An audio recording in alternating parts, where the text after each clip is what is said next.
Hey guys, welcome to my channel. I am your friend your teacher Nisha Sharma. कैसे हैं आप सब लोग? I hope you guys are good. So guys, आज जो हम टॉपिक डिस्कस करने वाले हैं ये टॉपिक है हिंदी का।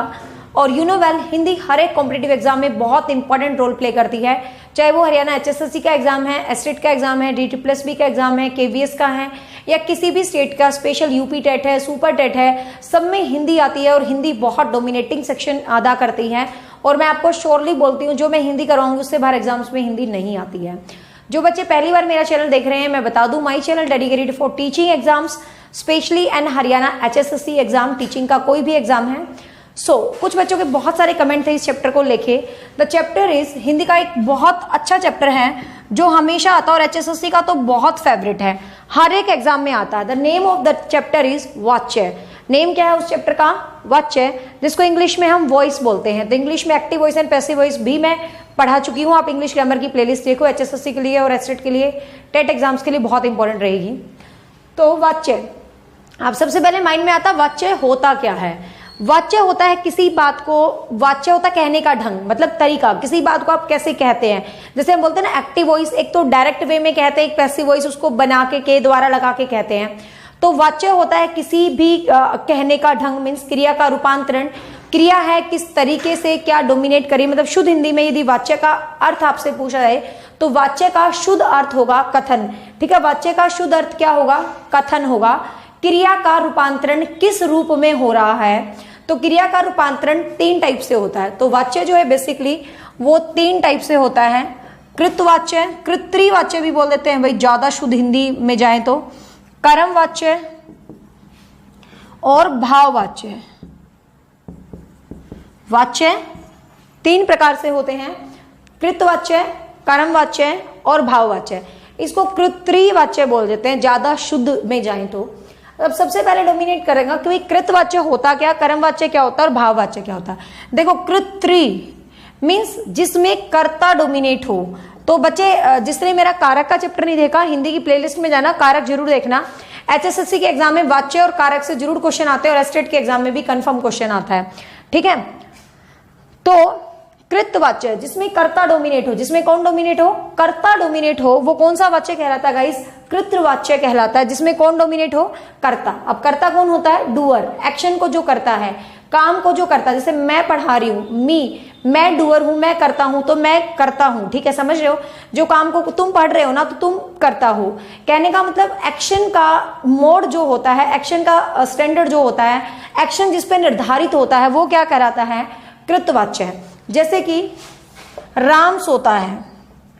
अब आपको पता है सोना क्या है? यहाँ पर एक्शन है। सोना क्या है? एक्शन है, क्रिया है। सोता कौन है भाई? राम। तो राम क्या है यहाँ पर? कर्ता। तो इस वाक्य में कर्ता की प्रधानता है, तो ये कौन सा वाच्य होगा? आपको एग्जाम में एक स्टेटमेंट गिवन होगी और पूछा जाएगा भाई ये कौन सा वाच्य है, तो ये कौन सा वाच्य है भाई? ये कृतवाच्य है। ये कौन सा वाच्य है? कृतवाच्य है। तो राम सोता है, कौन सा वाच्य हुआ? कृतवाच्य हुआ। अब यहाँ पर कुछ चीजें हैं आपको जो एग्जाम में कंफ्यूज करेंगे, ध्यान से समझना, कभी क्वेश्चन गलत नहीं होगा। कृतवाच्य की खास पहचान क्या होती है? इसमें कोई भी चिन्ह नहीं होता। मतलब क्या है? इसमें कोई भी चिन्ह नहीं होता। इसका क्या मतलब है चिन्ह नहीं होता का? कि इसके अंदर जैसे कर्ता ने, कर्म को, क्रिया, मतलब ये ने, का, को, आप सोचोगे कर्ता ने तो कर्ता का होता है, लेकिन यही तो देखना, यही तो बच्चे गलत करके आते हैं पेपर में। इसमें किसी भी प्रकार का कोई भी चिन्ह नहीं होता। Make your mind clear.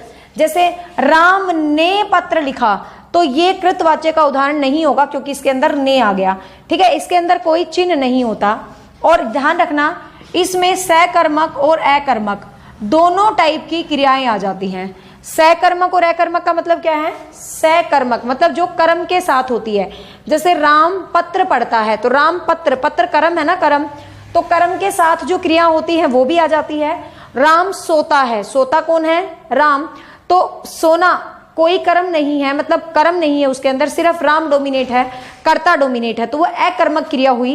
क्रिया का चैप्टर भी मैंने करवा रखा है, डीपली देख लेना, सकर्मक अकर्मक पूरा डिटेल से करवा रखा है, अलग से लेक्चर।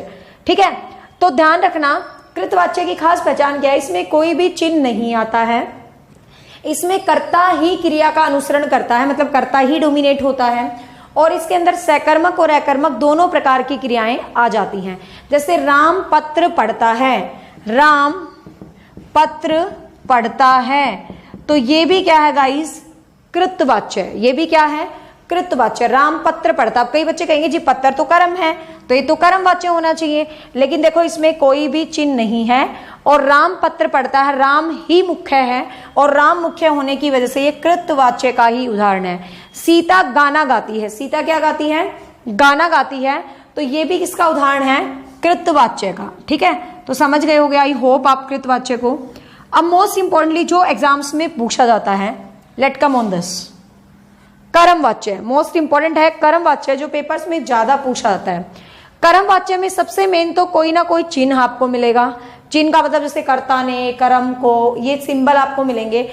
अब बेशक ने कर्ता का सिंबल होता है, लेकिन ध्यान से देखना, राम ने पतंग उड़ाई, क्वेश्चन को समझना, राम ने पतंग उड़ाई। अब यहां ध्यान से देखो, आप कहोगे राम ने आ गया मैडम, मैं तो इसको कृतवाच्य करूंगा, कर दे भाई, पेपर में गलत हो जाएगा क्वेश्चन। अब राम ने क्या उड़ाई, पतंग।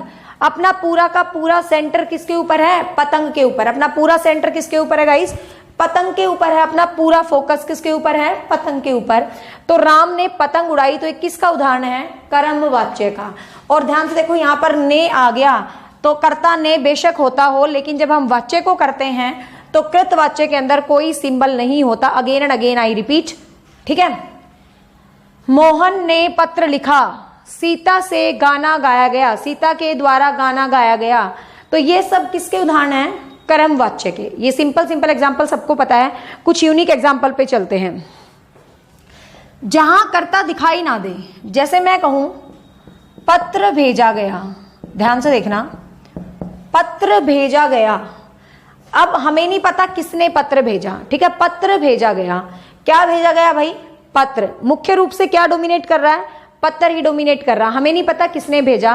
कर्ता तो हमारे सामने आया ही नहीं, कर्ता तो हमारे सामने आया ही नहीं। तो जिस वाक्य में कर्ता अज्ञात हो, मीन्स रूल क्या बन गया, जिसमें हमें कर्ता का पता ही ना हो, कर्ता अज्ञात हो, ऐसे वाक्य में भी क्या होता है, कर्म वाच्य। ऐसे वाक्य में भी क्या होता है, कर्म वाच्य होता है। तो पत्र भेजा गया, ये भी क्या है गाइस, कर्म वाच्य। जब कोई संस्था होती है, जब कोई संस्था कोई भी काम करती है ना, तो वो भी क्या होता है, कर्म वाच्य। जैसे मैं कहूं आर्य समाज ने कई अंतरजातीय विवाह करवाए। Point to be noted my Lord, ध्यान से देखना, आर्य समाज ने कई अंतरजातीय विवाह करवाए। अब हमें लग तो रहा है भाई आर्य समाज ने काम करवाया है तो कृतवाच्य होना चाहिए, लेकिन आर्य समाज एक संस्था है। जब एक इंस्टीट्यूशन, एक संस्था कोई भी कार्य को करवाती है तो वो हमेशा गाइस किस में आता है, कर्म वाच्य के अंदर होता है। हमेशा किस में आता है, कर्म वाच्य के अंदर होता है। जब कोई भी संस्था किसी भी काम को करवाती है, कार्यालय की जो भाषा होती है, तो ये सारे किसके अंदर आते हैं, कर्म वाच्य के अंदर आते हैं। ठीक है, एक कर्म वाच्य में कैसा एग्जाम्पल आता है, एकदम से सडनली कोई एक्शन होता है, मतलब कोई सडन एक्शन, एकदम से कोई एक्शन होता है, एक अचानक से। जैसे मैं कहूं कांच टूट गया, जैसे मैं कहूं कांच गिर के टूट गया। अब कांच टूट गया भाई, एकदम गिरा और टूट गया, तो कांच गिरकर टूट गया, तो ये सडन एक्टिविटी है। तो कोई भी सडन एक्टिविटी जो होती है वो भी किसमें होती है, क्रमवाच्य। मीन सीधी सी पहचान है, कृतवाच्य के अंदर कोई एक्टिविटी, कोई एक्शन होता है, कर्ता डोमिनेट करता है, कोई सिंबल नहीं होता। कर्मवाच्य में सिंबल होते हैं और पूरा फोकस कर्म के ऊपर होता है। अब आ जाते हैं भाववाच्य पे। भाववाच्य में क्या होता है, इसके अंदर भावनाएं होती हैं, ठीक है। और कर्मवाच्य में क्रिया कौन सी होती है भाई, सकर्मक। इसमें अकर्मक और सकर्मक दोनों हो सकती हैं। इसमें क्रिया ज्यादातर अकर्मक सकर्मक ही होती है, मतलब कर्म वाली ही होती है। अब आते हैं भाववाच्य, नाम से क्लियर है, भाव। भाववाच्य मीन्स इसके अंदर कोई भाव की प्रधानता होती है।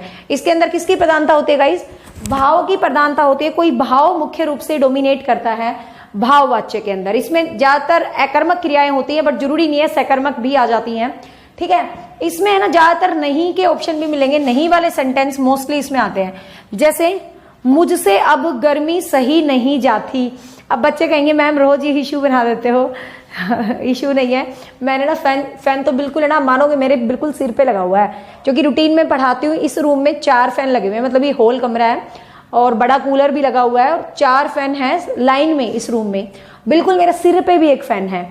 बट मैंने इसको अभी चलाया, वीडियो रिकॉर्ड करके देखी, थोड़ी सी यूं घूमने लगा, पता नहीं ऐसी आवाज़ क्यों करने लगा, ये पहले नहीं करता था। तो गर्मी का एग्जाम्पल ऐसे ही ध्यान आता है गर्मी में। और नीचे एसी है, सब कुछ है, लेकिन नीचे दीवारों पे पीवीसी हुई पड़ी है और बोर्ड में कहाँ फिट करवाऊँ ये टेंशन है। अब पंखे तो इस रूम में 5 है, बट चलाते ही तो ऐसा यूं हो जाता है, क्या करूं। चल छोड़ो, मैं एग्जाम्पल दे रही हूँ, ठीक है। मुझसे अब गर्मी सही नहीं जाती, तो ये भाववाचक का एग्जाम्पल है। एग्जाम्पल खुद बनाया करो। रट्टाफिकेशन जो स्टडी करता है ना, हार्ड वर्क से अब सिलेक्शन नहीं होते, smart work beats the hard work. अब स्मार्ट वर्क का जमाना है, ठीक है, ठीक है। तो मैंने एग्जाम्पल दिया, मुझसे अब चला नहीं जाता, मुझसे अब लिखा नहीं जाता, तो लाइक दैट। ये कैसे एग्जाम्पल होते हैं गाइस? भाववाचक के एग्जाम्पल होते हैं, ठीक है। ये कैसे एग्जाम्पल होते हैं? भाववाचक के एग्जाम्पल होते हैं। जैसे कि मुझसे अब और नहीं पढ़ाया जाता, कुछ भी लगा लो। तो इस टाइप के जो भी एग्जाम्पल होते हैं, किसके होते हैं गाइस? भाववाचक के जो है ये एग्जाम्पल होते हैं। अब एक क्वेश्चन लास्ट में आपके लिए छोड़े जाती हूं, आंसर देना मुझे, कौन सा वाक्य का उदाहरण है? पक्षी आकाश में उड़ते हैं, ठीक है, पक्षी आकाश में उड़ते हैं। बताओ कमेंट करके फटाफट कौन से वाक्य का उदाहरण होगा। दे दिया है मैंने टाइम, फिर आपको सस्पेंस रहेगा भाई।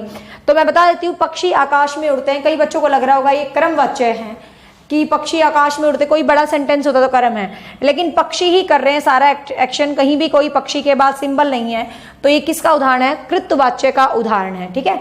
पक्षी आकाश में उड़ते हैं, ये कृतवाच्य का उदाहरण है और ये अकर्मक क्रिया का उदाहरण है। ध्यान रखना, ये इसमें कहीं भी कर्म नहीं है, तो ये अकर्मक क्रिया का उदाहरण है और कृतवाच्य का। ये एग्जाम्पल बहुत बार सीटेट के एग्जाम में भी आया हुआ है।